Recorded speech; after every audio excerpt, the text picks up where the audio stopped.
All right. Severely delayed video. Don't care. Is what it is. This is, what week are we on? Week 12? So this will be week 11 for the video. Let's just get right into it. You know what it is. This is going to be the review video for last week. I know there's been like 5 games already played for this week. Not my fault the NFL scheduled a Black Friday game and put the fucking Jets on it. Okay, PSA. This is not a shot at Cruz. There's a hair in my mouth. Hold on. Ugh. Obviously, Cruz has nothing to do with the schedule makers, but I'm so sick and tired of watching the New York Jets on primetime football. Like, I'm sick of it. I'm sick of it. It's some sort of nasty, disgusting joke that the league is pulling on all of us. Obviously, the schedule makers and the league thought that Aaron Rodgers would be in these games, but he's not. So I don't understand why the league introduced a flex rule where you can change games. You can change the time of games and then use none of them for the Jets. Who the fuck is the guy they had under center? Who is that guy? I saw his stats on Twitter. He's thrown 1 touchdown and 13 picks in college. How the fuck is he starting a game in the NFL? I know this is probably not what people want to hear, but Cam Newton could have done a better job. He could have. How fun would that be? Cam Newton under center for the Jets with that defense. Maybe they wouldn't have won the game, but it would have been a much better watch because you get 2 things. You get people who like Cam Newton, like myself, who get to see him play again, and then you get people who don't like Cam Newton, who get to, you know, rag on him when he eventually plays poorly. So it would have been a win-win for every crowd, and the Jets would have lost anyways because they're the Jets, and they just need Aaron Rodgers to come back. I'm just sick of it. The primetime games this year have been fucking terrible. But the games on Thanksgiving also weren't great either. But, you know, it was Thanksgiving football, and I enjoyed myself. I hope everyone had a happy Thanksgiving. Nothing but love and thankfulness for you fellas. So I feel very grateful this holiday season, even though my fantasy team has been sucking. And I had to watch the Jets. But you know what? It's that time of year where, you know, it's time to be filled with cheer. So I guess I'm filled with cheer. I'm making this video. I woke up 5 minutes ago, forgot to do it again. So we're here now, and we're going to do it. Let's get into it. First game of the week, of last week, was Ethan versus Garrett. This was well, I wouldn't say it was a blowout, but it wasn't really competitive. Ethan lost 89 to 113. Ethan's team in the second half of the season, you know, I said it was crunch time, but Ethan's team treated it like roll up into a ball and die time because he's just fucking tanking, I guess. 89 points in week 11 in a must-win game is not necessarily a great performance, but then again, fantasy football really is just all about luck. It's all about, you know, it's 80% luck, 20% skill. It's not like Ethan can go out there and, you know, play for the guys. So he lost, and it is what it is. Garrett back on track. There was some time there where Garrett kept losing to teams that he had no business losing to. But he's back on track. He's 8-3, and he's in first again. And I again, since week 1, have been saying he's going to win the league. Is he still going to win the league? Probably. I think there's some other teams in the mix that have a pretty decent chance too. I don't think there's any outright favorite. I know the Pirelli's not going to win the league because he's going to come up against somebody in the playoffs who actually scores points. We'll get to that. But I'm going to roll with, well, I'm not rolling with anybody because this game already happened, but Garrett won, and he's 8-3, and he's probably going to go deep this year. Next game, Rocky versus Luke. This was the game. I'm not even sure Rocky's gonna watch this video, but this was the game that completely broke Rocky. Just completely broke the young man. I feel bad for the young man, you know, like every week he's putting at least 125 up, and he's still losing. I mean, he put up like 150 against me. 150, and he lost.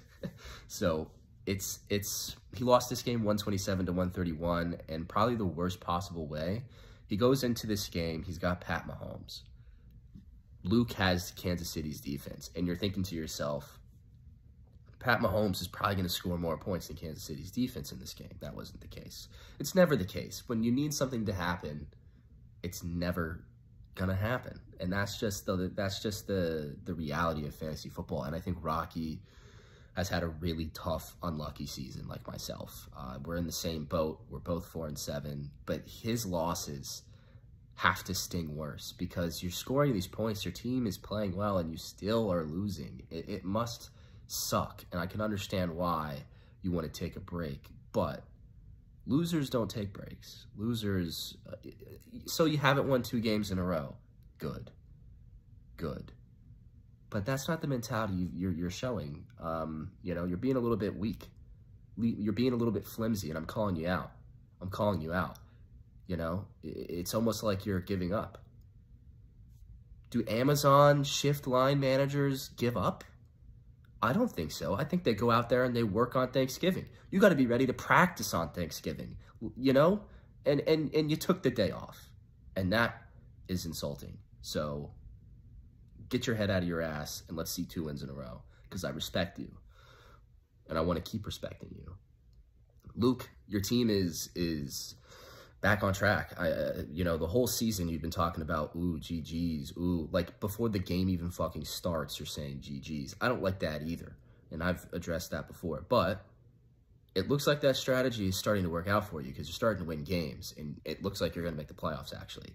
So I know for a while there you were down. You thought that you were out. You're not out. It's like Rocky 6. It's Rocky 6. It's Godfather 3. Just when you thought you were finished, they pull you back in. So, you know, you're kind of like Rocky in Rocky 6, and you're kind of like Al Pacino in The Godfather 3. If you haven't seen those movies, you should go watch them so you can understand the references.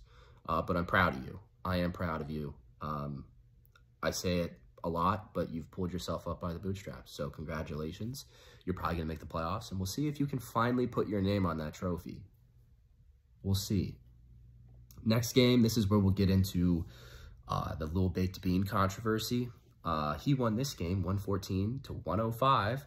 It seems like every team he plays, Pirelli plays, they just don't have a great week. Gunboat, who's been firing and clicking on all cylinders recently, had an off week. 105 isn't great, but everyone has off weeks, so that's, you know, expected. I'm sure he'll bounce back next week. But it just so happened to be against Pirelli, like it is every fucking week. Pirelli started the Raiders defense against me, a team that hadn't scored more than like 14 points on defense, and they scored 37. And he comes into this game, and Gunboat scores 105, and all Pirelli needs to do is score 114, and he wins. When's the last time Pirelli scored over 120 points? I think it was against me, but take that game away. When's the last time? I don't know. You take a look at the standings. Here's what I want all of you to do. Pause this video, take out your phone, go to the Yahoo Fantasy Football app, click on standings, and then click on points allowed, and take a look at that list. And you can see why somebody in this league is 8-3. It's a joke. It's a farce. It's fucked. It's purely luck. And he's skating by like he thinks it's skill. I've never seen someone so obviously lucky try and play it like it's skill and then turn around and have no ability to do basic math. I mean, the guy can't even do division correctly. And this is the guy who wants to put his name on the trophy? I'm not going to put someone's name on the trophy that can't do fucking math. This is not that kind of league. This league is not for the R words. I can't say that because this is a public platform and I don't want to get canceled. You got to be better, Pirelli. You got to be better in the classroom, and you've got to be better on the field. I know you're 8-3, but my God, you're coming off as 3-8.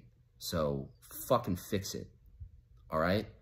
The standardized tests will be in your mailbox. I want you to take that, mail it back to me. If you don't pass, your name's if you don't pass, your name's not going on the trophy. That's all I got to say about that.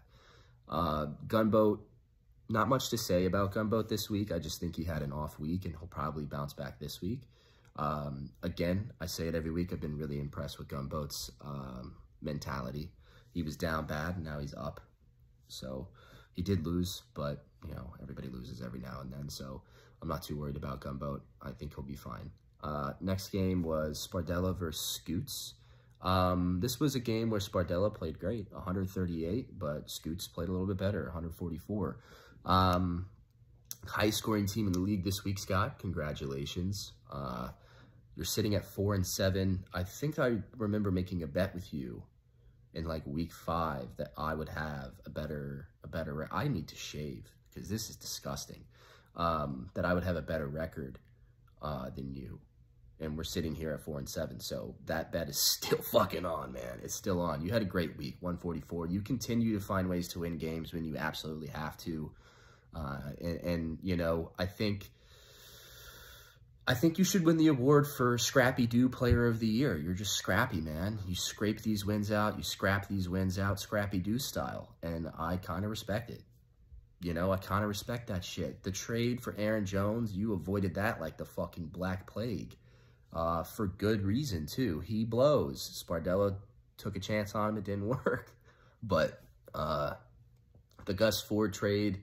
Gus Ford. I combined the names. The Gus... What's the fucking... What is his... Gus. Gus Edwards. Gus Edwards and Jerome Ford trade has worked pretty well for you. I think both parties. I think this is the only trade. The Ford-Edwards... Garrett Wilson trade, I think, is the only trade that benefited both parties this season. You look at go look at every other trade that's happened this year, and it's been either the guy who the person traded for got hurt, and the other, like, for example, I traded Khalil Herbert to Ethan and got Najee Harris. There was 2 other players in that trade. I just can't remember who they were at this present moment in time. But Khalil Herbert hasn't played like a second of football for Ethan. He played like 2 minutes in that Thursday night game against the Skins like 10 weeks ago and got hurt and hasn't played since. And Najee Harris won me a game the other week. And so he's running the football well. And I just think that the Wilson-Ford-Edwards trade is the only trade made this year that's actually benefited both parties. You could make an argument for the A.J. Brown, C.D. Lamb trade. Yeah, that one probably worked too. But Miles Sanders was included in that trade, and I'm pretty sure he's a free agent. So not everything hit on that one. I think everything hit on the Scott Cruz trade. But great win, Scott. I've got nothing bad to say about you, at least not this week. So keep rolling. Scott sent me a Snapchat of him reading a female reproductive system book. I guess he's studying up on vagines. I don't know. Someone comment down below and ask Scott what's he doing looking at pictures of medical things for vagines. I don't know what Scott's up to. Scott's up to some weird shit. Spardella, 6-5. Look, there's not much I can say to disparage you for this game because you scored 138 points. You would have won against pretty much every single other person in the league. You would have, actually. I'm looking at it now. You would have. So there's not much I can say other than you'll get him next week. You know, are you going to win GM of the Year this year? I don't know. Probably not. It doesn't look as if, well, who knows? Playoffs still are approaching. So maybe you have a huge run. But it's looking like some other people might win that award this year. But still, I think, you know, next week you'll probably be fine. Probably you'll be fine. Next game. This game is a game that I jinxed hard. I jinxed the fuck out of this game. Beam Machine versus Fear Boners. I remember texting, I think it was Monday morning, and I was like, dude, Michael, I'm so proud of you. You know, 5-6. You started 0-6. It's just incredible what you've been able to pull off. And then that did not happen. That did not happen. Beam won this game, 118-113. I jinxed the shit out of Michael. Michael, I apologize. I hope your Thanksgiving was everything you ever wanted it to be. I'm sorry for jinxing you. But Beam, been disrespecting you a lot this year. I have. Certainly I have. And I just want to say, you're 7-4 and you're in third. And you've earned my respect back. You are now certainly a machine. You're no longer the little engine that could. It looks like you took your car to the shop to get the oil changed. So congratulations. I'm glad you've stayed in Charlotte too, so the boys can keep buzzing. Congrats to you. Don't have much else to say about that other than I'm happy for you, man. Congrats. Michael, pick your head up. It was a wonderful, wonderful run that you went on. You know, 4 wins in a row, channeling your inner Kraken. But all good things come to an end. And next week is the time, well, actually tomorrow is the time to pick that head back up. So good run. You've made your team just, you know, your team is now respectable, because 0-6, there's nothing to respect in that. But you've fought back and you've earned some credibility back. So congratulations to you, even though you took the L. And then the last game, myself versus Kinbob, last place versus 10th place. This didn't go the way I wanted it to. I think we all know I've been very frustrated the last 3 weeks with fantasy football and the way my team has been playing. Stefon Diggs, another 6-point game. What the fuck is going on with Stefon Diggs? Hasn't had 100 yards in a game since like week 6. What the fuck is this bullshit? Duck? Doing nothing? Hasn't scored a touchdown in a month? Oh, man. I'm getting Kamara back this week, though, so that's nice.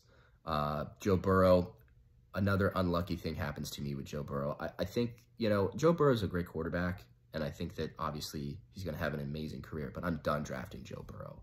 I'm done drafting Joe Burrow. He starts out slow every fucking year, and I lose the first 2 to 3 games. This year it was 4 games. And then he just gets hurt. And now he's out for the rest of the year. And I'm rolling with Brock Purdy, who scored 10 points against the Seahawks. I should have started Jordan Love. But I lost this game 110 to 122 for my 3rd loss in a row and dropped to 4-7. Kinley, this is a huge win. Another huge win. Here's what I've noticed about the people who are who are on the bottom of the standings and in last. When it was me, I picked myself up and I went on a run. When it was Michael, he picked himself up and went on a run. When it was Scott, for a little bit, Scott made a big-time trade and kept his head above water. Kinley continues to keep, he's still in last, but he continues to keep his head above water. And it's impressive, and I'm proud of you, Kinley. I never would have picked you to finish last. I didn't pick you to beat me either. And the last place race, and we're going to talk about it here in a second, but the last place race is so interesting, especially with this win. You made it very interesting with this win, Kinley. So, you know, we'll go ahead and take a look at the standings. We've got 5 teams at 4-7. In 12th is Kinley, and 11th is Scott, and 10th is myself, and 9th is Michael, and 8th is Rocky. Every single one of these teams is 4-7. So, with that being said, you look at who's in 7th, and it's Ethan at 5-6. And then in 6th, it's Gunboat at 6-5. So Gunboat has a 2-game lead on last place. So the odds of last place, any of these 4-7 teams making the playoffs, with just 3 games left in the season with a 2-game deficit, is minimal. It's possible, but minimal. But the interesting thing here is positions 7 through 12. Anything can fucking happen. Ethan could finish last if he fucked around and tried hard enough. He could. He's 5-6, and he only has a 1-game lead on the 5 teams tied for last. So it's crunch time. Yeah, it's fucking crunch time for Ethan. It's crunch time for all of us at 4-7. But Ethan, don't sit here and think that you're safe, because my friend, you are nothing. You are nothing but, well, no, that doesn't make any sense. You're not safe is what I'm trying to say. You're not safe. You're 5-6. You've only got a 1-game lead on the 5 teams that are sucking ass. So you need to be laser focused the next 3 weeks, because these next 3 weeks are huge. They're huge. You can either come in last or turn around and make the playoffs, because on a positive note, Ethan, you're only 1 game off the playoffs, which means your team is in the most interesting spot in the league, because no matter what happens, well, the next 3 games, you could either fucking plummet to 12th or summit to 6th, maybe even 5th, depending on what happens with Chernobyl, who's also 6-5, who could also find himself a little bit lower if he doesn't end the season well. So it's a log jam, man. It's a fucking log jam for last place in that 6th playoff spot. Anything can happen, which is why I really need to win this game this week. And that is a perfect segue into my commissioner pick'ems. If I can pull up the schedule for this week, if Yahoo doesn't log me out, it did. Obviously, there's been some games played already, and I'm going to pull up this week's matchups, if it'll let me, for fuck's sake. Here we go. So there's been a lot of games played already, so the picking is irrelevant, I guess. But we got Rocky versus Ethan. Huge game. See, here it is. Here's the swing right here. Rocky wins this game. Ethan's in trouble. Rocky right now is up 40-8, but of course we've got a lot of football to be played tomorrow. I'm picking Rocky just because I don't want to see the man get into a tub and drop a toaster into the water. I don't want to see that. And I'm feeling like that's where it's headed with his mentality, his mental space right now in fantasy football. I don't want to see that. He needs it more than Ethan. I think Ethan would just move on with his day, because he's just, Ethan's season, he's had a lot of ups. Rocky's just had a lot of downs, and I want the man to pick his head up, so I'm picking Rocky. Next game is Gunboat versus Fear Boners. It's 32-22 right now in favor of Gunboat, but the projections still have it close. This is a purely strategic pick for me. I'm picking Gunboat just because Michael is my record rival right now. We're both 4-7, and I don't want to come in last. And I think Gunboat continues to separate himself from the middle of the pack, and he's that 6th seed right now. And if he wins this game, it's probably a lock for the playoffs. So rolling with Gunboat. Next game is Lil Baked Bean versus Luke. Lil Baked Bean already has 75 points. I think half of those are probably from Christian McCaffrey. And then Luke has 49 points, but the projections still have Luke winning. I think it's time that Lil Baked Bean got humbled, and I hope that Luke scores all the points, because then Lil Baked Bean can figure out what it's actually like to play fantasy football. Let me tell you this, Nicholas James Pirelli. It's not just, you can't just skate by, okay? Maybe if you're Beam a couple years ago, you can skate by and win the chip, but every week you get lucky, and eventually the luck is going to come to bite you in the ass, and that's this week, hopefully. However, you're 8-3. You're going to be in the playoffs. If you don't make, there's no way that you don't make the playoffs. It's impossible, I think. You've already clinched, I think. But we'll see what you do in the playoffs. I think that's more interesting than your last 3 games. I don't really care what happens to you the last 3 games. I just can't wait to see what you do in the playoffs. So Luke and Lil Baked Bean, I think, are 2 guys that will meet again eventually in the playoffs. Next game, I picked Luke, by the way, to win that game. Next game is Spardella versus Garrett.